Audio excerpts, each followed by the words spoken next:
Hi, I'm Tim. Welcome to our channel, and thanks for logging on. Today we're discussing the Ulysse Nardin San Marco alarm. You can see and you can purchase this automatic alarm in 18 karat yellow gold on our website. Subscribe to our YouTube channel if you enjoy these videos, and please click on the card in the upper right hand corner of the screen at any time during this video to see our full sales listing for this extraordinary watch, with additional accessories included in the sale, high resolution images for your desktop, and naturally complete pricing details for this yellow gold Ulysse Nardin San Marco alarm. Now, the watch on my wrist represents a crossroads for Ulysse Nardin. During its recovery under Rolf Snyder and Ludwig Oxlander in the 1990s, the watch company from Leloc began to reestablish its norms of design as a watchmaker rather than a manufacturer of deck clocks and navigation instruments.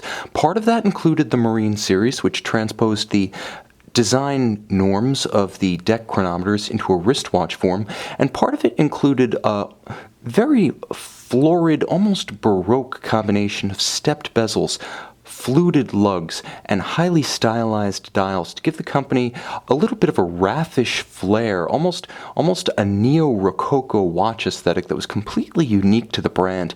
And this watch was part of that. 38.5 millimeters across the round of the case in yellow gold. The watch is 13 millimeters thick, and with a rounded case flank and a sloped bezel, it will slide underneath a dress cuff. From lug to lug, 45 millimeters, the watch is compact and wears easily on a small wrist. And I would say down to 14 centimeters in circumference, you're going to be able to wear this watch with security and style. Again, my wrist is 16 centimeters for reference. Now, yellow gold aesthetically works best in a traditionally sized watch, and under 39 millimeters, this watch certainly qualifies. Quite a bit of complication here. A day, a date, an alarm, and automatic winding, all of it packed into a case of under 39 millimeters, only 13 millimeters thick. The strap is substantial, bolstered down the center. It is a black alligator leather with an immense amount of bolstering running alongside a monotone stitch and flattened folded edges. It has a lot of volume, body, and character like the watch itself. Now, during this period, from Ulysse Nardin, a full folding buckle was an extremely deluxe accessory. Most watches from the period from the manufacturer came with pin buckles. This, an upscale timepiece and a complication, is dressed with an early example of Ulysse Nardin folding buckle that adds satisfying heft to the watch and nicely counterweights it on the wrist from the underside. If you like to wear your watch loose, it's nice to have a heavy buckle to prevent it from porpoising.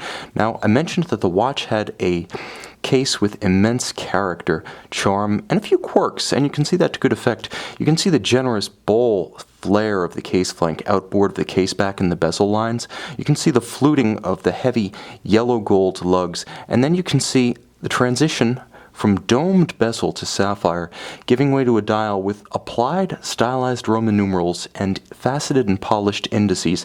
Outboard, there's a small dab of luminescent material. You can see over the years the dial has aged and patinaed nicely with a center rose lathe clou de Paris cut that is quite beautiful and varies in its gradient and thickness. The Ulysse Nardin marquee cut within the dial at 12 o'clock, and yet, despite all the information here, the day, the date, the time, and the alarm, it's not overcrowded.